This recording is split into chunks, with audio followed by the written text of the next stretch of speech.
Hello students. हम लोग बात कर रहे थे भारतीय इतिहास की। पैलियोलिथिक एज हमने स्टार्ट किया है और पैलियोलिथिक एज में हम लोअर पार्ट को स्टडी कर रहे हैं। अभी मुझे महसूस हो रहा है कि कुछ टर्म्स बतानी जरूरी हैं, उसके बिना थोड़ा सा स्टूडेंट्स को जो है वो क्लैरिटी नहीं होता कि हम कहाँ की बात कर रहे हैं। तो एक टर्म आ रही है जब हम बात करते हैं कि भारत में, जब हमने कहा भारत में, और जब हम कहते हैं भारतीय उपमहाद्वीप में या इंडियन सब कॉन्टिनेंट, तो ये दोनों बातें जब हम करते हैं तो बहुत थोड़ा सा डिफरेंस होने के कारण बच्चे जो हैं, जो डेटा एक्सेप्ट करते हैं या डेटा जो उन्होंने सोच लिया, याद कर लिया, वहां पे कंफ्यूजन क्रिएट हो जाता है। भारत में और भारतीय उपमहाद्वीप में थोड़ा सा डिफरेंस है, तो उसी के लिए मैं आपको थोड़ा सा डिटेलिंग कर देता हूं कि कैसे कैसे चीजें हैं।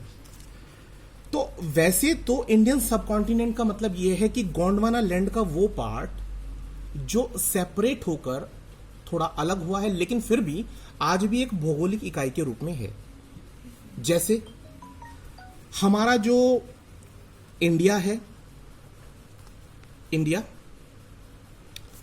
और आपका पाकिस्तान, बांग्लादेश, ठीक है, श्रीलंका और नेपाल, तो ये सब जो रीजन है, ये नीचे श्रीलंका हमने बता दिया, ठीक है। तो ये सब रीजन जो हैं आपके इंडियन सब कॉन्टिनेंट में, और वो अपने आप में एक अलग भौगोलिक इकाई है। तो जब हम बात कर रहे हैं तो हमने कहा कि भाई भारतीय उपमहाद्वीप में ये आपका 14 लाख साल पहले पाया गया, तो ऐसा नहीं कि वो भारत में पाया गया, वो भारतीय उपमहाद्वीप में पाया गया। मतलब ये थोड़ा सा क्लैरिटी के लिए मैं आपको बता रहा हूं। मैप में आप इस चीज को देखना चाहेंगे तो मैप में आपको थोड़ा क्लियर हो जाएगा।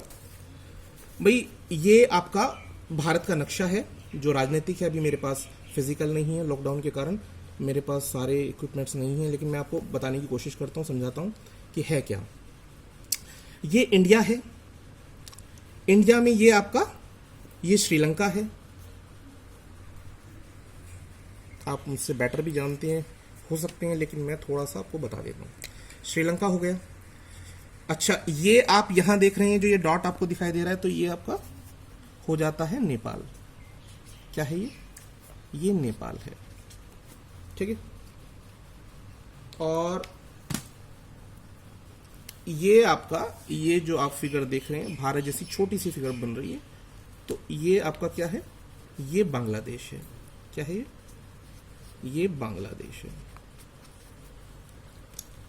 और इधर आपका पाकिस्तान आ गया, इसके वेस्टर्न तरफ ये पाकिस्तान है, ठीक है। पाकिस्तान हो गया, नेपाल हो गया, बांग्लादेश हो गया, इधर ये आपका भूटान हो गया, भूटान हो गया। बस ये रीजन आप समझ सकते हैं।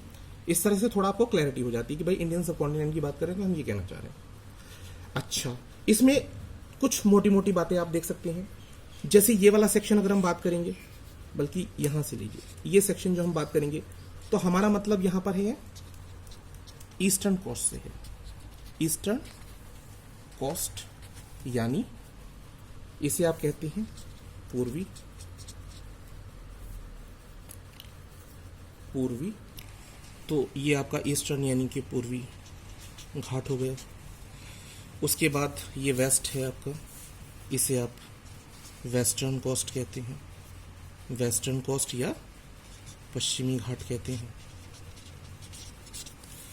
पश्चिमी घाट होता है, ठीक है। ये तो आपको पता ही होगा, ये अरब सागर हो गया, नीचे हिंद महासागर। तो मोटा मोटा समझ लीजिए कि हिंद महासागर से घिरी हुई जो भी स्थलाकृतियां हैं वो आपकी क्या कहलाती हैं, उन सबको हम भारतीय उपमहाद्वीप में कंसिडर करते हैं। ये मोटी बात मैंने आपको बताई। अब इसके बाद मैं आपको बताना चाह रहा हूं, जो हम स्टडी कर रहे थे उसमें मैंने 2-3 बातें आपको कही। मैंने लोअर पैलियोलिथिक एज में मैंने एक वर्ड यूज किया था कि सोहन नदी घाटी। तो यहाँ सिंधु नदी बहती है, सिंधु नदी का जाल है, और उसकी सहायक नदी है एक सोन नदी। तो तकरीबन यहां आप मान लीजिए, तो सोन नदी जो है, सोन नदी घाटी की हम बात कर रहे हैं। एक तो हमारे पास ये प्लेस है। दूसरा प्लेस हमने बात की थी मद्रास के आसपास। मद्रास के आसपास, मद्रास वैसे तो ये पड़ता है, आप मोटा मोटा भी मान लीजिए मद्रास के पास। एक बदमदुरई की बात की हमने, बदमदुरई हो गया, पल्लवरम हो गया, क्या क्या नाम बताया मैंने, बदमदुरई, पल्लवरम, और एक तीसरी चीज हम लोगों ने बात की थी अत्तिरपक्कम। ठीक है, और मैप से डिटेल हम बात कर लेंगे उसके बारे में, लेकिन आप मोटा मोटा दिमाग में रखिए कि मद्रास संस्कृति है तकरीबन यहां पाई गई। अच्छा, इसके बाद एक छोटा नागपुर रेंज पड़ती है इधर। तो छोटा नागपुर की जो रेंज है, यहां से भी हमें 1 लाख BC के आसपास कुछ साक्ष्य मिले हैं। ये क्या है, छोटा नागपुर की पट्टी पड़ती है इधर। ठीक है, एक ये हो गया, और एक आपकी बेलन नदी घाटी है। ये जो आपका यूपी का एरिया आप देख रहे हैं, यूपी में मिर्जापुर के पास एक पड़ता है रेंज, इसको आप क्या कहते हैं, बेलन घाटी कहते हैं। क्या कहते हैं, बेलन घाटी कहते हैं। तो मैंने आपको ये बता दिया तकरीबन इन रीजन्स में हम जो बात कर रहे हैं वो ये रीजन्स हैं।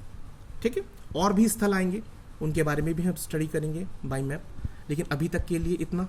अब इसके बाद मैं आपको और डिटेल्ड बातें बताता हूं। तो जैसे मैंने आपको अभी मैप से बताया, उसके अकॉर्डिंग हम चलेंगे। तो पैलियोलिथिक एज को हमने बांटा था लोअर, मिडिल और अपर में।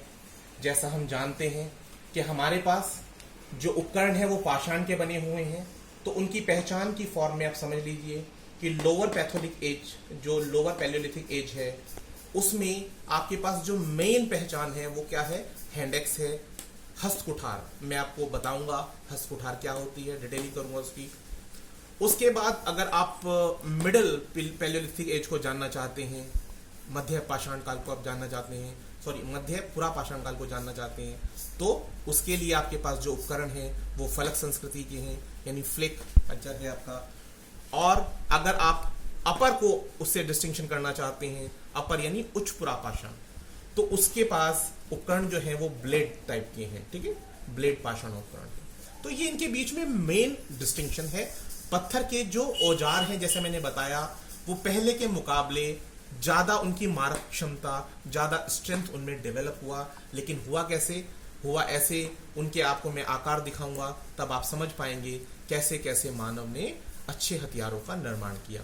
पहले वो बहुत भारी थे, उसके बाद उन्होंने उनको हल्का करते चले गए और उनकी मारक क्षमता बढ़ती गई। जैसे आज की डेट में आप देख रहे हैं मिलिट्री एक्सरसाइज में लगातार नए इंप्रूवमेंट्स आते रहते हैं, और मानव तक जो भी चीजें, जो भी एक्सपेरिमेंट पहुंचते हैं, वो मिलिट्री के लिए ही डिस्कवरीज होती हैं, और उन डिस्कवरीज का ही 20 साल 30 साल बाद जो सामान्य मानव होता है उसका इस्तेमाल करने लगता है। तो ये भी उनका अपना अपना एक मिलिट्री एक्सरसाइज ही था। तो उसमें सबसे पहले वो लोग क्या बना रहे थे, हस्तकुठार, विदारणी या आरा टाइप चीजें। लेकिन मुख्य पहचान पर आप जाएंगे, कंफ्यूजन नहीं होना चाहिए। हैंडेक्स आप ध्यान रखेंगे लोअर में, मिडिल में आप फलक संस्कृति याद रखिए, और अपर में ब्लेड। इसके बाद क्योंकि हम लोअर को अभी स्टडी कर रहे हैं, तो लोअर में मैं आपको पहले बता चुका हूं, शॉर्ट में बता देता हूं। पाकिस्तान के जो पाकिस्तान का पंजाब प्रांत है, उसमें आपका सोन नदी घाटी पड़ती है।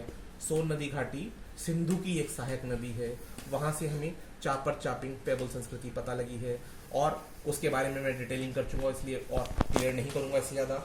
अगर कोई क्वेश्चन ऐसा आ जाता है कि बताइए कौन कौन जो पुरातत्वविद थे वो इससे संबंधित थे, तो इसके लिए मैं एक बार फिर से बता देता हूँ। 1928 में DN वाडिया, KRU टॉट 1930 में, और D टेरा और पीटरसन 1935।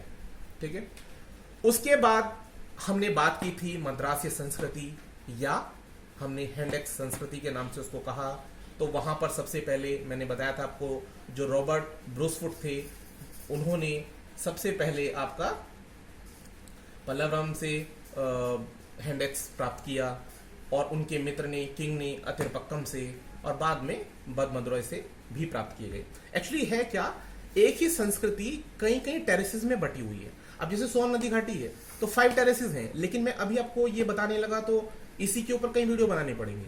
तो पहला काम क्या है हमारा, पहला काम ये है कि मैं आपको मेन लाइन पर लेकर चलूं। थोड़ा थोड़ा डिटेलिंग अभी कर रहे हैं, बाद में अगर आपको रिक्वायरमेंट होगी या मैं देखूंगा तो और डिटेलिंग में मैं इसको पढ़ाऊंगा। ठीक है, सोन मैंने बता दिया आपको, मद्रासिया बता दिया। 1 लाख BC के आसपास के हमें यहाँ पर पाषाण उपकरण प्राप्त होते हैं छोटा नागपुर के पठार से। और बेलन संस्कृति, ये भी बहुत इंपॉर्टेंट है। 3 तो आपको ध्यान रखनी है, सोन, मद्रास और बेलन। तो बेलन नदी घाटी जो पड़ती है, ये बेलन नदी घाटी आपकी पड़ती है मिर्जापुर जिले में। तो मिर्जापुर जिले में जो आपकी बेलन घाटी है, वहां पर GR शर्मा साहब ने अपना डिस्कवरी किया, रिसर्च किया। रिसर्च के दौरान उन्हें काफी पाषाण उपकरण प्राप्त हुए। ये संस्कृति है जो बहुत समृद्ध है। यहाँ पर आपको तीनों के तीनों, लोअर, मिडिल, अपर, ये तीनों ही संस्कृति के अवशेष मिलते हैं। लेकिन जब हम इसको डिटेल करेंगे तो बताएंगे। आज के लिए इतना ही, और इसके बाद नेक्स्ट वीडियो में आपसे मैं बात करूंगा मेसोलिथिक एज और नेक्स्ट एजेस के बारे में, और इनकी भी डिटेलिंग थोड़ी थोड़ी कर दूंगा। ठीक है, थैंक्स अ लॉट आप मेरा वीडियो देखने के लिए, और उम्मीद करता हूं कि आप इसे लाइक करेंगे, शेयर करेंगे एंड सब्सक्राइब करेंगे। Thank you.